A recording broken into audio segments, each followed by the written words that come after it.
I was 8 years old when it all started.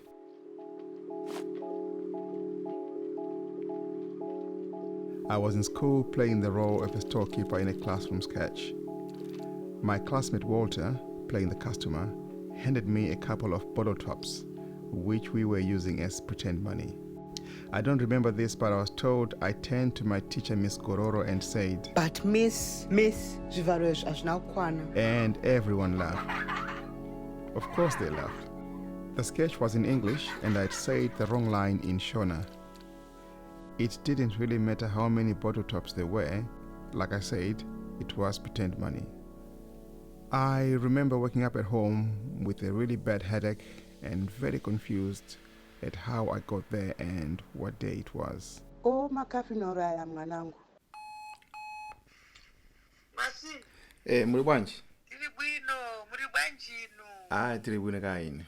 Saka wakaya caretaker pachikoro. Vachiti mwana uyu nezvanga chikuita zvichifani pamberi peclass saka tichavati ndai naye kumba.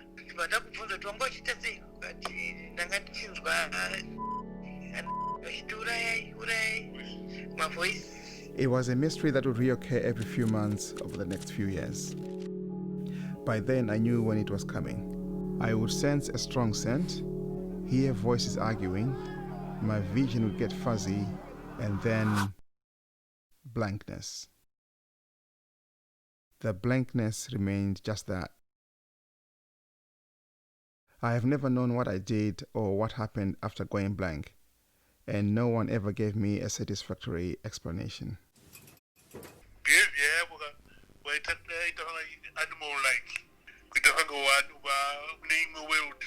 Actually speaking, it's not like you dropped to the floor or anything like that. You were actually standing and speaking in a voice that was threatening, and that voice wasn't your voice. It wasn't your voice. All of a sudden,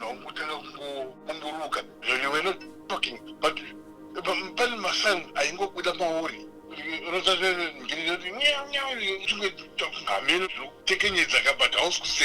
You know?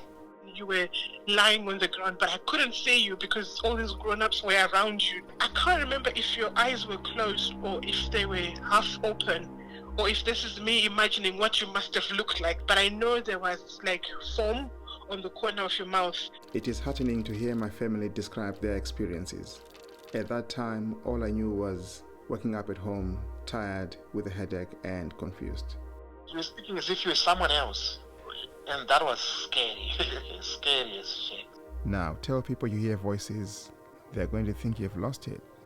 Worse, if you're from my background and you hear voices, smell things no one else can, and wander around without awareness, there can only be one obvious conclusion. Is case when a matrimony lese kumba vane matrimony. I hope makamfambira mwana, I hope muri kufamba. Nurses at the local clinic were bemused. Doctors would scratch heads, write notes and mumble. The doctor, I don't understand. Some a bright young man. He could not understand as well. I had all sorts of religious people laying their hands, praying for me. Rabbi, no. Witch doctors claimed I had been cursed by jealous people because I carried a lot of luck and was very smart at school. There is one particular witch doctor I have never forgotten. Let's call him Sekuru. That is how you show respect to witch doctors in Shona. I must have been 12 years old when my grandfather and uncle, may they both rest in peace, drove me to see Sekuru one Friday evening.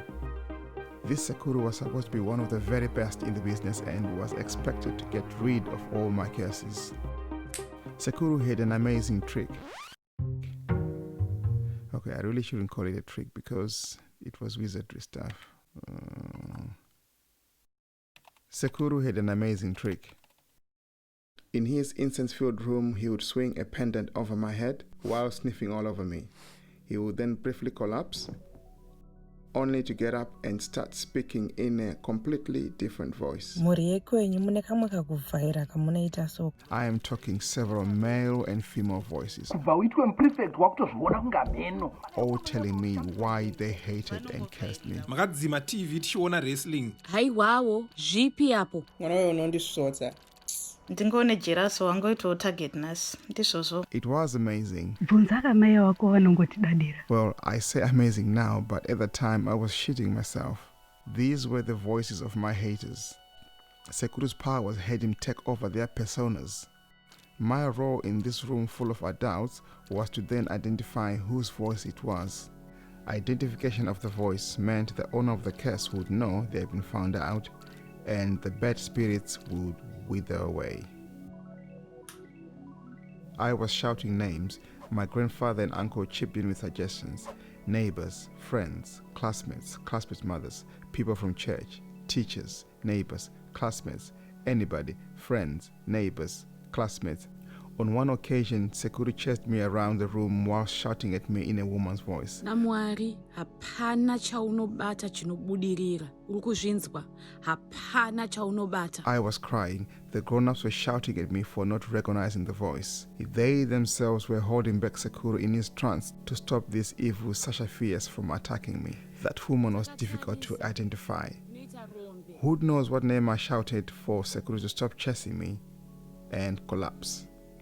And then pendant, sniffing, voices, me shouting names while sobbing. Pendant, sniffing, voices, me shouting names while sobbing. Pendant, sniffing, voices. It went on for what seemed like hours. Pendant, sniffing, voices, till all my curses were gone. On our way home, my grandfather and uncle assured me. Right, man. I was glad.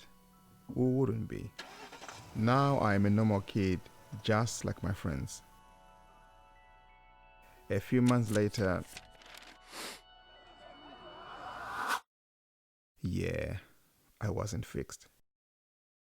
But you knew that, didn't you? This mystery was a big part of my growing up.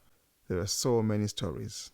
At 14, whilst in high school, a nurse told my headmaster I may be on drugs. It could be mpanje, marijuana. That was followed by 18 months on drugs and monthly visit to a psychiatrist at Harare Hospital. I remember when my pills, so like packets and packets of them.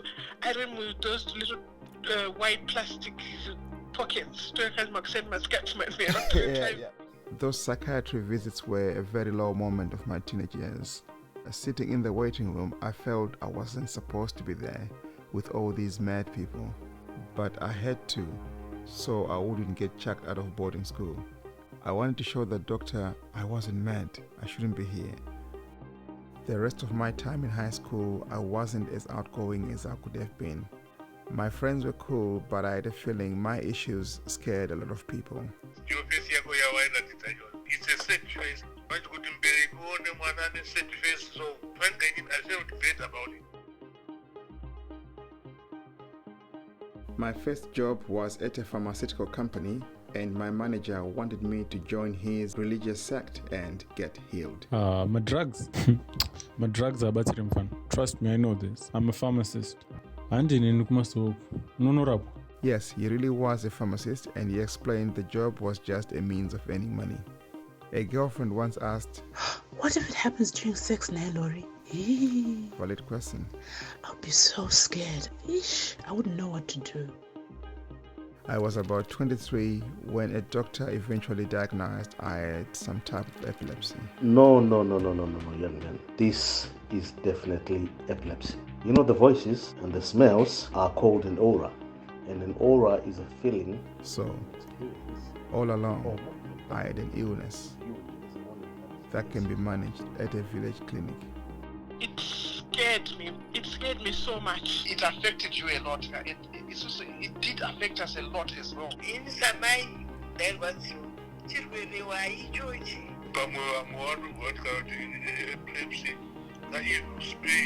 Whatever decision that our parents made was because they would have been worried about you. With so much love for you, we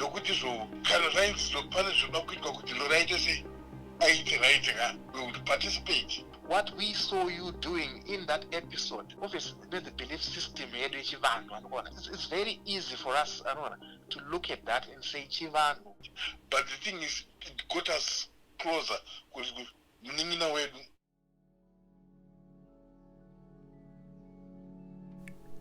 I felt the stigma, felt ashamed. What is this? What is wrong with me? Why me? I was Lawrence. Yeah, you know, the one with the illness. The impact on my family made me feel I was a burden. I felt their love though, their care and their pain. I was lucky I went to primary and high school with the same small group of friends who stood up for me in new surroundings. I often think how lucky I was to avoid physical harm. I always found my way home somehow. Getting a diagnosis resulted in a different type of stigma, but by then I was older, wiser and tough on any bullshit.